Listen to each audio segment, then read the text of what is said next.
নমস্কাৰ মই ৰিমঝিমে আপোনালোক সকলোকে পুনৰবাৰ স্বাগতম জনাইছোঁ মিছ ৰিমঝিমলৈ। আজি এটা মই নতুন ভিডিঅ' লৈ আহিছোঁ আপোনালোকৰ ওচৰলৈ আৰু আজিৰ ভিডিঅ'টো একচুৱেলি বহুত বেছি স্পেচিয়েল এই কাৰণে কাৰণ এইটো এটা আনকমন টপিক। আজি এনেকুৱা টপিক আগতে মই ভিডিঅ' বনোৱা নাই, আপোনালোকে দেখা নাই মোৰ ইউটিউব চেনেলত এনেকুৱা টপিক, গতিকে চাই থাকক ভিডিঅ'টো। আৰু অবভিয়াছলি মই ভাল কিবা এটা বনাইছোঁ, তো আপোনালোকৰ কিবা এটা কামত আহিব বুলি মই ভাবিছোঁ, গতিকে ভিডিঅ'টো চাই থাকক।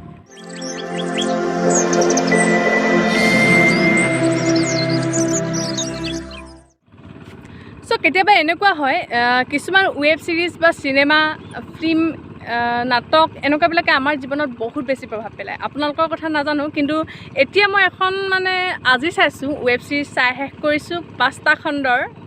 আপোনালোকে হয়তো কিছুমানে চাইছে কিছুমানে নাই চোৱা। বিশ্বাস কৰক মই বহুত বেছি ইনস্পায়াৰ্ড হ'লোঁ, বহুত বেছি মটিভেট হ'লোঁ। তো তাৰ কাৰণে ভাবিলোঁ মই আপোনালোকৰ লগত শ্বেয়াৰ কৰি দিম। তো তাৰে দুটামান কথা লৈ মই আপোনালোকৰ ওচৰলৈ আহিছোঁ। আপোনালোকে চাব লাগে বুলি মই ভাবোঁ। চাব, তাৰ আগতে মোৰ কথাখিনি শুনি লওক আৰু শেষলৈকে ভিডিঅ'টো স্কিপ নকৰাকৈ চাই থাকক, ঠিক আছে?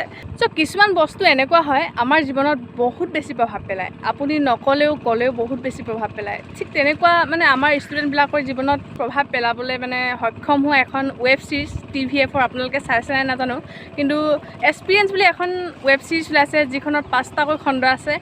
বহুত বেছি ইনস্পায়াৰেবল, বহুত বেছি। আমি বিশেষকৈ ষ্টুডেণ্টবিলাকে চাবই লাগে, আৰু যিবিলাকে APSC UPSC কৰিম বুলি ভাবিছে তেওঁলোকেতো ডেফিনেটলি চাব লাগে। মই আপোনালোকক সঁচা কথা কৈছোঁ, ইমান বেছি মটিভেশ্যনেল নহয়, মই বুজাব নোৱাৰোঁ। আপোনাক কোনেও মটিভেট কৰি আপোনাক স্পীচ দি ভাগৰি যাব, কিন্তু আপুনি মটিভেট নহ'ব। কিন্তু সেইখন যদি আপুনি এবাৰ চাই লয় ন, আপুনি অবভিয়াছলি মটিভেট হ'ব। আৰু যদি নহয় মোক ক'ব, মই চৰি ক'ম আপোনাক।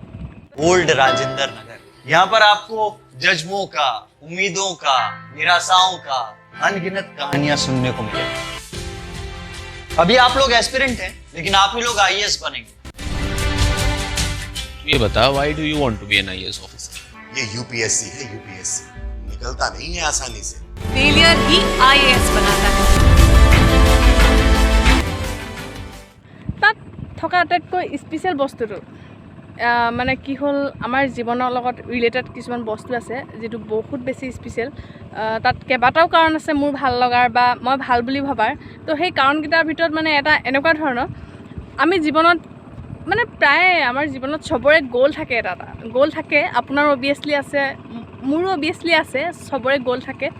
আৰু সেই গ'লটো আমি পাবৰ কাৰণে কেতিয়াবা ইমান বেছি কষ্ট কৰোঁ, ছেক্ৰিফাইচ কৰোঁ যে আমি আমাৰ ওচৰত প্লেন B নাথাকে, আমি অকল গ'লটোৱে চিন্তা কৰোঁ। তো সেই ৱেব ছিৰিজখনত ইমান ধুনীয়াকৈ বুজাই দি আছে যে আমাৰ প্লেন B একচুৱেলি লুজাৰ নহয়, লুজাৰ কাৰণে প্লেন B নহয়। আচলতে প্লেন Bটো আমাৰ নিচিনা ষ্টুডেণ্টবিলাকৰ কাৰণে, যিবিলাক মধ্যবিত্ত ঘৰৰ পৰা বিলং কৰে ষ্টুডেণ্টবোৰৰ কাৰণে বহুত বেছি ইম্পৰ্টেণ্ট। কাৰণ আমি ক'ব নোৱাৰোঁ যে আমি এইটো কাম কৰিব পাৰিমেই বুলি। আমি কৰিব পাৰিব পাৰোঁ, কিন্তু ইমান বেছি কম্পিটিশ্যন যে হয়তো আমি ক'ৰবাত 1 নম্বৰ কাৰণে কেতিয়াবা ৰৈ যাব লগা হয়। প্লেন B কিমান বেছি আমাৰ জীৱনত প্ৰয়োজনীয়তা ইমান ধুনীয়াকৈ বুজাই দি আছোঁ নহয়, আপোনাক মই বুজাব নোৱাৰোঁ। আৰু এনেকুৱা হয়, ডাঙৰ সপোন থকা মানুহবিলাকে কেতিয়াবা এনেকুৱা হয় ৰিলেশ্যনশ্বিপ পাহৰি যায়, মা দেউতা কি পাহৰি যায়, আত্মীয় কুটুম এইবিলাকক এটা ছেপাৰেট বস্তু কৰি দিয়ে তেওঁলোকে, আৰু গ'লটোকে নিজৰ জীৱন বুলি ভাবি লয়। এইটো বহুত ভাল কথা, কাৰণ আমি গ'লটোৰ কাৰণে বহুত বেছি ছেক্ৰিফাইচ কৰিব লাগিব আমাৰ জীৱনত, যিকোনো গ'ল এটাৰ কাৰণে। কিন্তু কথা হ'ল কি, সেই গ'লটো বিচাৰোঁতে আমি যদি নিজৰ আপোন মানুহখিনিক হেৰুৱাই দিওঁ, সেই গ'লটো পায়ো যে একো নাথাকিব, সেই বস্তুটো বহুত ধুনীয়াকৈ অনুভৱ কৰাই দিছে একদম প্ৰথমৰ পৰা শেষলৈকে। আপুনি বিশ্বাস কৰক, একচুৱেলি হয় কথাটো, নোহোৱা নহয়। কাৰণ এইকাৰণে কৈছোঁ, আজি আপুনি কিবা এটা কৰিছে, আপোনাৰ মা দেউতাই আপোনাক লৈ গৌৰৱ কৰে 2-এজন মানুহৰ আগত, সেইকাৰণে আপুনি আজি সুখী। যদি আপোনাক লৈ কোনোবা গৌৰৱ কৰা মানুহ নাথাকে, আপুনি জানো সুখী হ'ব পাৰিব কিবা এটা কৰি? আপুনি বহুত কিবা কৰিলে, আপোনাক লৈ যদি গৌৰৱ কৰা মানুহ নাই, তেন্তে আপুনি কেতিয়াও সুখী হ'ব নোৱাৰে। সেই কথাটো ৱেব ছিৰিজখনত বহুত ধুনীয়াকৈ বুজাই দিছে। চ' এটা শিকিবলগীয়া কথা, আৰু মই ইনস্পায়াৰ্ড বহুত দেই। চ' আৰু এটা বস্তু আছে তাত বহুত ধুনীয়াকৈ, আমি বহুত সময়ত এনেকুৱা হয় ফেইলিয়াৰ বুলি নহয়, কাৰোবাৰ কিবা এটা গ'ল আছিলে, তেওঁ কৰিব নোৱাৰিলে, আৰু সেই বস্তুটোক আমি বেয়া দৃষ্টিৰে চাওঁ। আমাৰ সমাজৰ মানুহবিলাকে একচুৱেলি বেয়া দৃষ্টিৰে চায় যে ই আমুকটোৱে কৰিব নোৱাৰিলে, ই নিজে ভবাটোৱে কৰিব নোৱাৰিলে, ই মোক কি শিক্ষা দিব লাগিছে, তেনেকুৱা নিচিনা কথা। তো একচুৱেলি এইটো নহয় বস্তুটো, কথাটো এনেকুৱা ধৰণৰ, সেই ফেইলিয়াৰজনেহে যে ক'ত কি ভুল থাকি গ'ল তেওঁৰ, বা তেওঁ ক'ত কি কৰা হ'লে তেওঁ হয়তো আজি ছাকচেছ হ'লহেঁতেন সেই বস্তুটো মাত্ৰ ফেইলিয়াৰজনে বুজাই দিব পাৰিব আৰু জীৱনত ছাকচেছ হ'বলৈ হ'লে যে আমি এজন ফেইলিয়াৰৰ পৰা শিক্ষা ল'ব লাগিব এই বস্তুটো ৱেব ছিৰিজখনত বহুত ধুনীয়াকৈ বুজাই দিয়া আছে আৰু কষ্টখিনি দেখুওৱা হৈছে তাত UPSC কাৰণে বা মই লগতে এনেই ৰিলেটেড কৰি কৈছোঁ APSC কাৰণে কিমান কষ্ট কৰিব লাগিব সেই ষ্টুডেণ্টবিলাকে বহুত ধুনীয়াকৈ বুজাই দিয়া আছে আপোনালোকে চাই ল'ব মোৰ ডেছক্ৰিপশ্যনত লিংক দিয়া আছে আপোনালোকে চাই ল'ব পাৰিব আৰু মানে এনেকুৱা ধৰণৰ কথাবিলাক লাইফটো জীৱনটোতো চেঞ্জ হৈ থাকে আমি কেতিয়াও ৰৈ নাথাকোঁ কেতিয়াও ৰৈ নাযাওঁ আমি সদায় আমাৰ জীৱনটো গতিশীল আৰু আমি কিবা এটা নকৰিলোঁ বুলিয়ে যে আকৌ আমাৰ জীৱনটো ৰৈ যাব তেনেকুৱা নহয় আমি আমাৰ জীৱনটো চলাই যাব লাগিব আপুনি দৌৰ মাৰি যাব নোৱাৰিছে খোজকাঢ়ি যাওক সেই কথাষাৰ আছে নহয় আপুনি দৌৰহে মাৰিব পৰা নাই কিন্তু আমি খোজটো কাঢ়িব পাৰিব এদিন হ'লেও আপুনি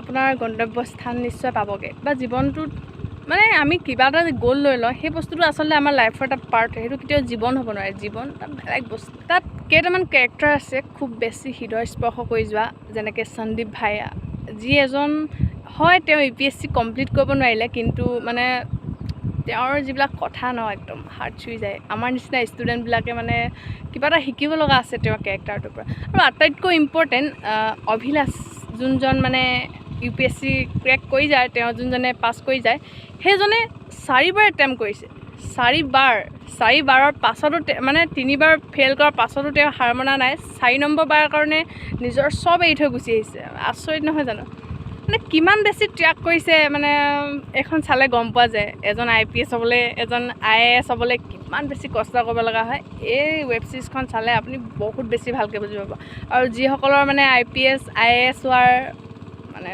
ইচ্ছা আছে তেওঁলোকক কৈ দিছোঁ এতিয়াৰ পৰাই তেওঁলোকে কষ্ট কৰিবলৈ ষ্টাৰ্ট কৰি দিয়ক চ' আৰু এটা কথা তাত মানে মই অনুভৱ কৰোঁ এজন UPSC বিষয়া UPSC ক্ৰেক কৰিবৰ কাৰণে APSC ক্ৰেক কৰিবৰ কাৰণে যিখিনি কষ্ট হয় ৱেব ছিৰিজখনত খুব ভালকৈ দেখাইছে তাত আমি নিজৰ জীৱনৰ লগত যদি ৰিলেটেড কৰি এটা বস্তু চাওঁ মানে কি হয় দিন ৰাত টোপনি ক্ষতি কৰি কিমান কষ্ট কৰি পেলাইনি তেওঁলোকে মানে UPSC কাৰণে প্ৰিপেৰেশ্যন কৰে IPSC কাৰণে প্ৰিপেৰেশ্যন কৰে APSCটো মই লগাইহে দিছোঁ দেই অসমৰ যিহেতু প্ৰিপেৰেশ্যন কৰি থকা এজন মানুহৰ সমান বা এজন ষ্টুডেণ্টৰ সমান যদি আমি আমাৰ প্ৰত্যেকৰে জীৱনত কষ্ট কৰোঁ আমাৰ কৰিব লগা কামখিনিৰ লগত কষ্ট কৰোঁ অবভিয়াছলি আমি বহুত বেছি ছাকচেছ হ'ব পাৰিম জীৱনত আজি যেনেকৈ ক'ব যাদৱ পায়েঙে এজোপা দুজোপাকৈ গছ ৰুই আজি অৰণ্য মানৱ হৈছে একদম সৰু কথা নহয় কিন্তু ইনস্পিৰেশ্যন দিব পৰা এই ঘটনাবিলাক আমাৰ ঘৰৰ কাষতে আছে আমি মাত্ৰ মন নকৰোঁ গতিকে ভিডিঅ'টো চোৱাসকলে মোৰ ডেছক্ৰিপশ্যনত গৈ ৱেব ছিৰিজখনৰ লিংক দিয়া আছে আপোনালোকে চাই ল'ব আৰু আপোনালোকে কেনেকুৱা পালে মোক আকৌ কমেণ্ট কৰি জনাই দিব